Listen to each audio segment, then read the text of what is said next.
Good morning বন্ধুরা। কি বলবো, কালকে ভালো করে রাতে ঘুম হয়নি। বুনোটার জন্য খুব চিন্তা হয়, খুব ভয় ভয় থাকি। জানতাম একদিন এই ভয় আসবেই, প্রত্যেকটা মানুষের জীবনেই আসে। জন্ম আছে, মৃত্যু আছে, কেউ তো সারা জীবন বেঁচে থাকে না। ভয়টা প্রত্যেকের জীবনেই আসে, প্রত্যেকের ঘরেই পরিবার আছে, বাচ্চা আছে, কাচ্চা আছে। আজকাল তো কারো জীবনের কোনো বিশ্বাস নেই। আরো বিশেষ করে যখন টিভি খুলে নিউজ দেখি, ছোট ছোট বাচ্চা, ছোট ছোট ছেলে মেয়েরা হুটহাট করে বিনা কারণে কারো অত্যাচারে, কোনো বিনা কারণে কোনো অ্যাক্সিডেন্টে বা কিছুতে, যে কোনো খারাপ কিছুতে হুট করে চলে যায়। কি বলবো, মনটা দিন দিন যা অবস্থা হচ্ছে ভালো লাগছে না। এটা তো হওয়ার ছিল, ডাক্তার তো বলেই দিয়েছিল। ইনিয়ে বিনিয়ে যেভাবেই হোক, ডাইরেক্ট তো বলতে পারেন না। রাত্রিতে বসে আমি আর বুনোর বাবা কালকে বুনোকে অনেকক্ষণ দেখছিলাম। বুনোর গলায়, এটা নিয়ে ভিডিও করেছি, বুনোর গলায় পরিয়ে বিপত্তারিণী মায়ের তাগা পরিয়ে দিয়েছি, ভিডিও বানিয়েছি। কিন্তু অন্য অন্য প্রশ্নের ঠেলায়, সেটার উত্তর দেওয়ার ঠেলায় সেই ভিডিও তো পোস্টই করা হচ্ছে না। দুদিন ধরে কি বাজার, বুনো, হ্যানা ত্যানা, সেই ভিডিওগুলো পোস্ট করা হচ্ছে না। আজকে সন্ধেবেলা পোস্ট করব। তো যাই হোক, আরেকটা প্রশ্ন, যেই প্রশ্নের উত্তর হাজারবার দেওয়া হয়ে গেছে, তবুও দেই। শান্তনুকে, আচ্ছা তোমরা কি জানো বন্ধু কাকে বলে? বন্ধুর ডেফিনেশন কি? বন্ধু কয় প্রকার ও কি কি? একটা মানুষের জীবনে যেরকম মা থাকে, বাবা থাকে, কাকা থাকে, জ্যাঠা থাকে, জেঠিমা থাকে, অমুক থাকে, তমুক থাকে, পাড়া থাকে, প্রতিবেশী থাকে, সেরকম বন্ধুও থাকে। বয়সের প্রত্যেকটা স্টেপে আমরা বন্ধু পাই। স্কুল লাইফে, কলেজ লাইফে, চাকরি লাইফে, পাড়ার বন্ধু, পাড়ার বাইরের বন্ধু, ফেসবুক বন্ধু, ফেসবুকের বাইরের বন্ধু, স্ন্যাপচ্যাটের বন্ধু, ইনস্টাগ্রামের বন্ধু, ইউটিউবের বন্ধু, কত রকমের বন্ধু থাকে। আর মানুষ আছে ফেসবুক থেকে বেরিয়েও আলাদাভাবে কিছু বন্ধুদের সাথে গাঢ়ভাবে বন্ধুত্ব হয়ে যায়। তারা গ্রুপ করে, গ্রুপের সাথে পিকনিকেও যায়, দেখাও করে, একটা মানে ফেসবুক থেকে বেরিয়ে রিয়েল লাইফে চলে আসে সেই বন্ধুত্ব। এরকমও অনেক আছে। বন্ধু কার জীবনে নেই? আমার জীবনেও ছিল। শান্তনু কেন, প্রচুর বন্ধু ছিল আমার, প্রচুর বন্ধু ছিল। হ্যাঁ, ছেলে বন্ধু একটু কম ছিল, কিন্তু মেয়ে বন্ধু গুণে শেষ করা যাবে না। ছেলে বন্ধুও ছিল, রাজ ছিল, আদিত্য ভাইয়া ছিল, রাহুল ছিল, রাহুল ভাইয়া ছিল।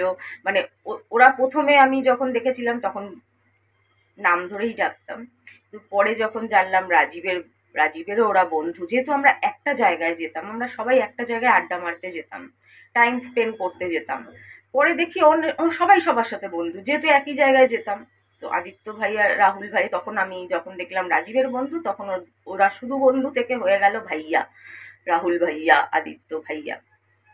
তো এরকম ব্যাপার। ওই একই জায়গায় মনীষও যেত, একই জায়গায় আমিও যেতাম, একই জায়গায় রাজীবও যেত, একই জায়গায় রাজও যেত, একই জায়গায় আদিত্যও যেত, একই।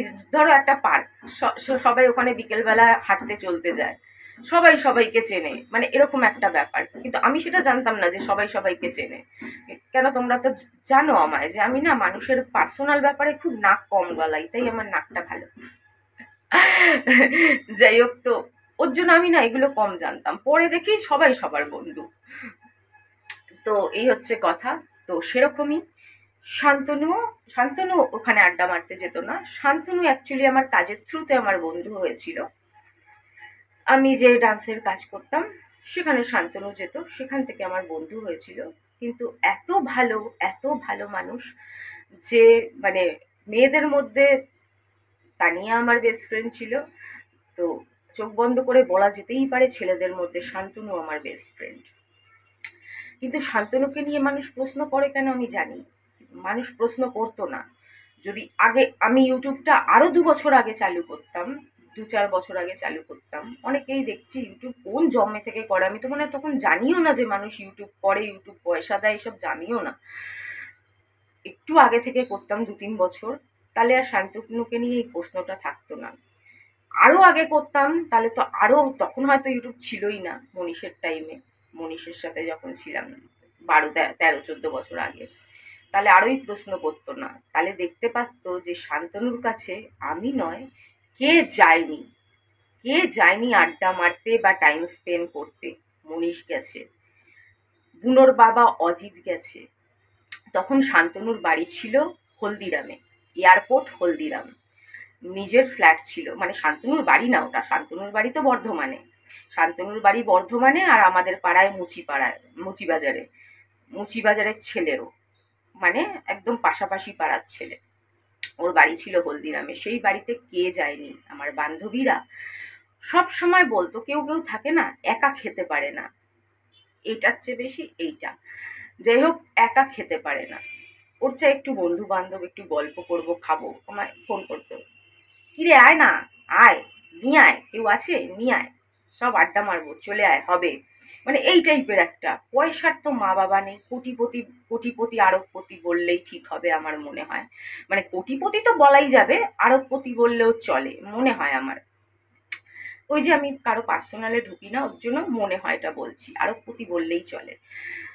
নিয়ে আয়, আমিও নিয়ে যেতাম যাকে পেতাম, আবার যাকে তাকে তো নিয়ে যাওয়া যাবে না, কেন আমার খুব ভালো বন্ধু, আমি চাই না ওর কোনো ক্ষতি হয়ে যাক, ওর ঘরে গিয়ে কেউ কিছু চুরি করে ফেলুক, কেউ কিছু করে ফেলুক, এটা আমি চাই না, বা কেউ ডোরে ডালনা শুরু করে দিক, সেটা পরে খারাপ দেখাক, আমি লজ্জায় পড়ে যাই, আমি এটা চাইতাম না। এত ভালো একটা সম্পর্ক, কোনো দিনও আমার কোনো ক্ষতি করেনি, বরঞ্চ ও দু হাতে নিজের বন্ধুদের হেল্প করেছে।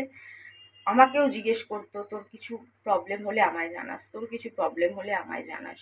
আর ও একটা মেয়েকে জীবন দিয়ে ভালোবাসতো, তাই ওর পক্ষে খারাপ কিছু অন্যকে নিয়ে ভাবার কোনো সময় ছিল না। ওর বন্ধু বান্ধব আড্ডাবাজি এগুলোতে খুব ভালোবাসতো, খুব ভালোবাসতো সবাইকে নিয়ে খাওয়া দাওয়া করাতে, করতে বলবো কি, অন্যের পয়সায়ও খেত না, খাওয়া দাওয়া করাতে।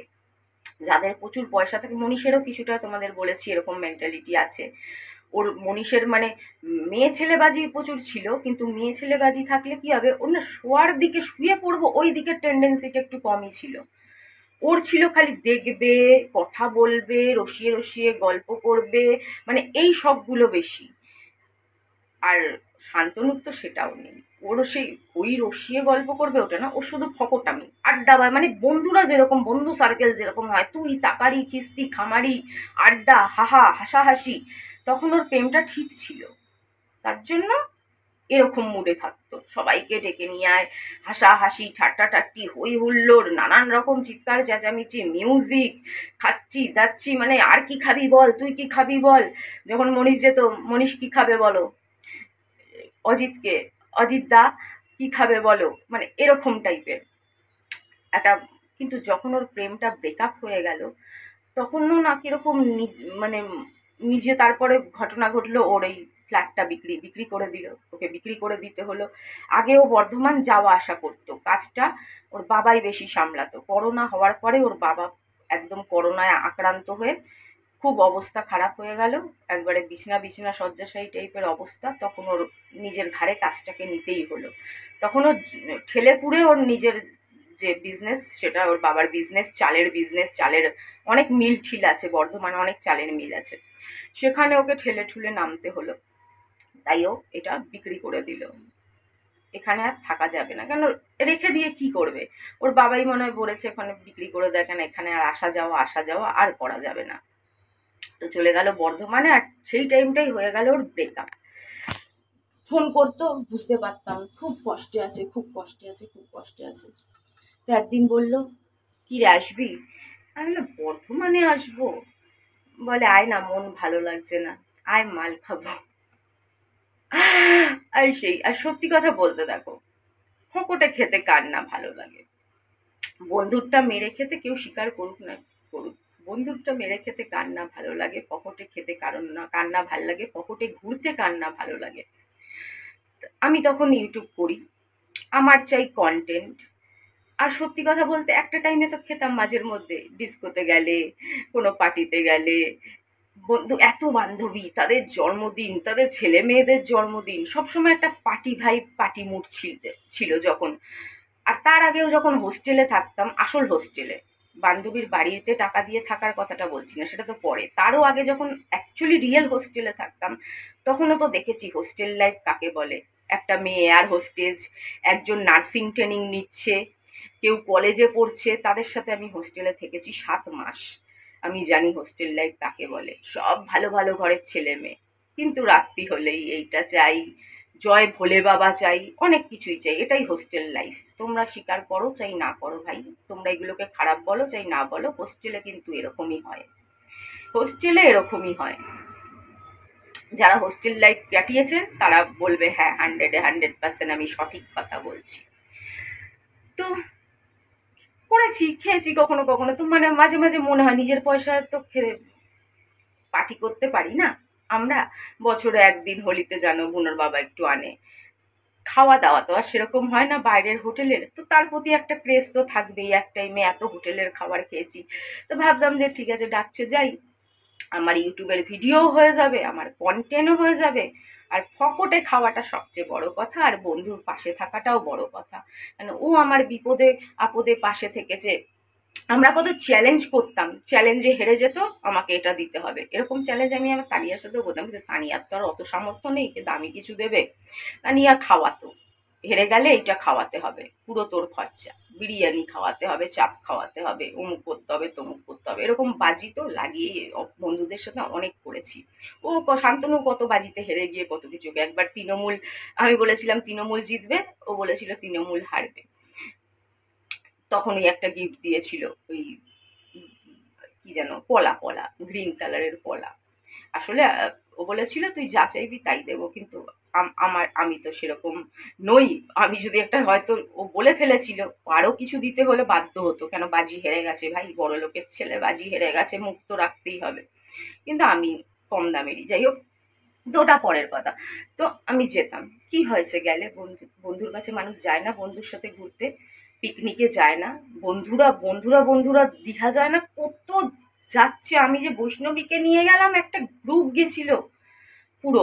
প্রথম যে বাসটায় ভুল করে বসে পড়েছিলাম অন্যর বাসে, তোমাদের বলেছিলাম না এবার দীঘায় যা ভুল করে একটা বাসে বসে পড়েছিলাম, পুরো একটা বন্ধুর গ্রুপ, ছেলে আর মেয়েরা বন্ধু। আবার একজন ছিল বয়ফ্রেন্ড গার্লফ্রেন্ড, আর দুজন ছিল বন্ধু। কথাবার্তাতে বোঝা যায় তো কে বয়ফ্রেন্ড গার্লফ্রেন্ড আর কারা জাস্ট ফ্রেন্ড, সে কথাবার্তাতেই বোঝা যায়। আমরা তো আর বাচ্চা নই যে বুঝি না।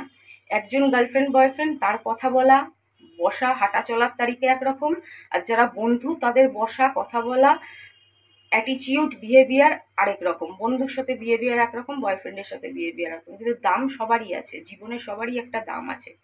বন্ধুর কম দাম মনে করো না। অনেক অনেক মানুষ আছে যে যেটা বয়ফ্রেন্ডের সাথেও শেয়ার করতে পারে না, যেটা প্রেমের সাথেও শেয়ার করতে পারে না, যেটা বরের সাথেও শেয়ার করতে পারে না, সেটা বন্ধুর সাথে বা বান্ধবীর সাথে শেয়ার করে। এরকম লক্ষ লক্ষ মানুষ আছে, আর লক্ষ লক্ষ মানুষ আমার কথা এগ্রি হবে। তো সেরকমই ছিল শান্তনু। যেই কথা হয়তো আমি আমার মনের কথা রাজীবকেও বলতে পারতাম না, দুঃখের কথা, ও হয়তো অনীহা দেখাতো, অতটা শুনতে চাইতো না, সেই কথা শান্তনু শুনতো, অ্যাপ্রিসিয়েট করতো। এগুলো আমার খুব ভালো লাগতো যে আমার মনের দুঃখের কথাগুলো শোনে, সেরকম ওর দুঃখের কথাগুলোও তো আমায় শুনতে হবে। যেতাম, আর ওর তো কোনো যাতা জায়গায়ও আমায় ডাকতো না। হ্যাঁ, ওর বাড়িতে তো নিয়ে গিয়ে আর মনের দুঃখ, মাল খাওয়া, আড্ডাবাজি হয় না, তার জন্য যে এটাও না যে ওইও 3 স্টার হোটেল বুক করতো। ওর পয়সার কোনো মা বাবা নেই, ওর কাছে ওই ব্যাপারটা কোনো গায়েই লাগে না, কোনো গায়েই লাগতো না। আর আমিও ঘরে পড়ে আছি, ঠিক আছে, ওর বাড়িতে কত গেছি, কত আড্ডা মেরেছি, বুনো ছিল, নালে একসাথেও বলতো অজিতকে নিয়ে চলে আয় দরকার পড়লে, না সেটাও বলতে পারতো। আমি গেছি, মানে দেখো, আমি মানছি আমি একটু একটু বোকামি করি কখনো, কিন্তু এত বোকামি করি না যে কারোর সাথে আমার নোংরা সম্পর্ক থাকবে, বা নোংরা কেন, আজকাল নোংরা কিছুই না, কারোর সাথে আমার এসিএক্স টাইপের কোনো সম্পর্ক থাকবে আর সেটা আমি সোশ্যাল মিডিয়ায় দেখাবো, প্রেম ছাড়া বা বর ছাড়া বা কাউকে ভালোবাসি তার বাইরে কারোর সাথে এরকম সম্পর্ক থাকবে আর সেটা আমি সোশ্যাল মিডিয়ায় দেখাবো, অত বড় জিএ এনডি ইউ আমি নই। কিন্তু আমার সাদা মনে কাদা নেই, আমি জানি ও আমার পরিষ্কার বন্ধু, তাই সেটা আমি তুলে ধরেছি, সেটা আমি দেখিয়েছি। আমি যদি সেই বন্ধুত্ব রাখতাম তাহলে আমি এখনো সেটা তুলে ধরতাম, এখনো সেটা দেখাতাম, কিন্তু রাখিনি কেন? দেখছিলাম যে আস্তে আস্তে হয় না যে মানুষ দুঃখ ঝাড়তে ঝাড়তে, মনের দুঃখ বলতে বলতে, শেয়ার করতে করতে আস্তে আস্তে সেই ব্রেকআপ থেকে মানুষ বাইরে চলে আসে। অনেক কান্নাকাটি করতে করতে, অনেক দুঃখ প্রকাশ করতে করতে, বন্ধুদের কাছে কাঁদতে কাঁদতে, বন্ধুদের কাছে দুঃখ প্রকাশ করতে করতে আস্তে আস্তে মানুষ সেই ব্রেকআপটা থেকে বাইরে চলে আসে। ও আস্তে আস্তে তাই হচ্ছিল, কান্নাকাটি করতে করতে, দুঃখ প্রকাশ করতে করতে, নিশ্চয়ই আরো বন্ধুদের কাছেও করেছে, করতে করতে করতে করতে আস্তে আস্তে সেটা থেকে বাইরে চলে আসছিল। আর আস্তে আস্তে আমার মনে হচ্ছিল একটু বেশি কেয়ার, আমার হঠাৎ মনে হচ্ছিল কি জানি, আমার মনে হচ্ছিল যেন আমার একটা প্রেমে পড়ে পড়ে যাচ্ছে, এরকম একটা ভাব। একবার তো প্রপোজ করেই ফেললো ফোনে, ব্যাস তারপর থেকে আমি সাইড হয়ে গেলাম। তারপর থেকে যে না করলাম, ব্লক করে দিলাম, সেই ব্লক এখনো রয়েছে। কেন, সেটা তো আমার পক্ষে সম্ভব না। আমার জীবনে রাজীব আছে, সেটা কোনোদিনও আমার পক্ষে সম্ভব না। ও যদি ওইরকম বন্ধু থাকতো, ও আজও বন্ধু থাকতো। ও যদি কলকাতায় আসতো, ওই বাড়িতে তো ডাকার মতন জায়গা ছিল না। একবার অজিত বলেছিল একদিন ডাক, ওই বাড়িতে ডাকার মতন, এ বাবা, ও নিজে লজ্জায় পড়ে যাবো, এইসব বাথরুমে কি করে ও বাথরুমে যাবে, কি করবে, কিন্তু এই বাড়িতে ডাকতে পারতাম, সবকিছুই ঠিক থাকতো, শুধু যদি ও ওই ব্রেকআপটা থেকে বেরিয়ে এসে আমায় প্রপোজটা করে না ফেলতো। আর ও বাবা, কত বড় ভিডিও হয়ে গেছে। আর সর্বোপরি একটা কথা বলবো, আমার এত বান্ধবী ছিল, বন্ধু ছিল, যাই ছিল, গোষ্ঠীর পিণ্ডি ছিল, সবকিছুই আমার পাস্ট। আমার প্রেজেন্টে কিছু নেই। পাস্ট তো সবার থাকে, কারো কম থাকে, কারো বেশি থাকে। পৃথিবীতে কোনো মানুষ বলতে পারবে না যে আমার জীবনে এইটুকুনি হলেও মা বাবাকে লোকানো বা কাউকে লোকানো কোনো জিনিস আমি ঘটাইনি, বা আমার জীবনে কোনো পাস্ট নেই, এই কথা কেউ বলতে পারবে না। প্রত্যেকটা মানুষের জীবনে পাস্ট থাকে, কারো জীবনে ছোটোখাটো থাকে, কারো জীবনে একটু বড় সড়ো থাকে, যার যেরকম ফ্যামিলি কন্ডিশন, সবার পরিস্থিতি তো একরকম হয় না। পরিস্থিতিতে চাপের উপর ডিপেন্ড করে যে মানুষের পাস্ট কিরকম হবে, মানুষের ফ্যামিলির উপর ডিপেন্ড করে, মানুষের ছোটবেলার পরিস্থিতির উপর ডিপেন্ড করে। তো আমার যেরকম পরিস্থিতি ছিল সেরকম পরিস্থিতিতে সবার থাকে না। আবার আমার চেয়েও পরিস্থিতিতে যারা খারাপ থাকে, মানে খারাপ পরিস্থিতিতে যারা থাকে, তাদের পাস্ট আরো ভয়ঙ্কর হয়। আমার তো কিছুই না, হয়তো অনেক অনেক অনেক খারাপ পাস্ট অনেকের আছে। পাস্ট সবারই আছে, কিন্তু বড় কথা হলো কে সেই পাস্টকে ছেড়ে, কে সেই পাস্টকে পিছনে ফেলে এগিয়ে যাওয়ার ক্ষমতা রাখে, যেটা আমি রাখি, সেটা অনেকেই রাখতে পারে না। তো উল্টে তোমাদের আমায় অ্যাপ্রিসিয়েট করা উচিত যে আমি আমার সমস্ত পাস্টকে পিছনে ফেলে সামনের দিকে এগিয়ে গেছি। টাকার লোভও করিনি, বন্ধুত্ব হারিয়ে গেলে বোর হয়ে যাব, লাইফে এনজয় থাকবে না, সেই লোভও করিনি। বন্ধুদের বাড়িতে ঘোরা, তাদের সাথে গল্প করা, তানিয়া ফানিয়ার সাথে ঘুরতাম, রিয়া ফিয়ার সাথে ঘুরতাম, সেই সবও হারিয়ে ফেলবো, সেই লোভও করিনি। সব কিছু ত্যাগ করে শূন্য হাতে আমি সামনের দিকে এগিয়ে গেছি। এটা কজন পারে, কজন পারে, আমার প্রশ্ন রইল, এটা কজন পারে? তাহলে আমাকে অ্যাপ্রিসিয়েট করা উচিত। বরঞ্চ আমি রিয়ার সাথে ওই হতে গেছি, তখন মানুষ কিছু বলেনি। একা রিয়ার সাথে ওই হতে গেছি, ওই হতে থেকেছি, পার্টি করেছি, রিয়ার সাথেও পার্টি করেছি, সেই ভিডিও তো মনে হয় করেছিলাম ইনস্টাগ্রামে, তখন কেউ কিছু বলেনি। কেন? রিয়া মহিলা বলে। কিন্তু মানুষ মনে হয় ভুলে গেছে, যুগটা অনেক পাল্টে গেছে। এখন মহিলারাও সব কিছু করে, পুরুষও সব কিছু করে। তাই বন্ধুত্বর মধ্যে এইসব খুঁজে পাগলামো করার কোনো মানে হয় না। অনেক বড় ভিডিও হয়ে গেছে, আমার হাতে চলে আসবে হেঁটে এবার পোস্ট করতে গিয়ে, পাক্কা 50%-এর বেশি চলে যাবে। তারপর সারাদিন আমার কতগুলো ভিডিও করার আছে। সঙ্গে অবশ্যই কিছুটা রাজীবকে জ্বালানোর জন্য, তখন জানো তোমরা প্রায় 1 বছর 1 মাসের মতন রাজীবের সাথে আমি কথাই বলিনি। আমার না ওকে জ্বালাতে খুব ভাল লাগে। আমার বলে না, আমার মনে হয় পৃথিবীর সব গার্লফ্রেন্ডে একটু মাঝের মধ্যে ভালোবাসার মানুষকে, আমি না ওকে বয়ফ্রেন্ড কেন বলে ফেলি জানো তো? তোমরা বলো বয়ফ্রেন্ড বলে, এখন বলছে এক্স হাজবেন্ড। আসলে না, বয়ফ্রেন্ড গার্লফ্রেন্ড জিনিসটা এত মধুর, এত মিষ্টির, যে আমি সারা জীবন না আমাদের দুজনকে মানে এই ভালোবাসাটা আমার, মানে আমি তোমাদের আমার ফিলিংসটা কি করে বোঝাবো, I I can't explain that. যে মানে সারা জীবন এটাকে আমি প্রেম রাখতে চেয়েছিলাম, যে এটা আমার বয়ফ্রেন্ড, আমি ওর গার্লফ্রেন্ড। তু মেরা বয়ফ্রেন্ড मैं तेरी গার্লফ্রেন্ড ও মেনু ক্যান্ডি না না না না। মানে আমি তোমাদের কি করে বোঝাবো, এর জন্য বর হয়েও মানে একটা কারণ নেই, কালকে তো কারণগুলো বললাম, অনেক কারণ আছে।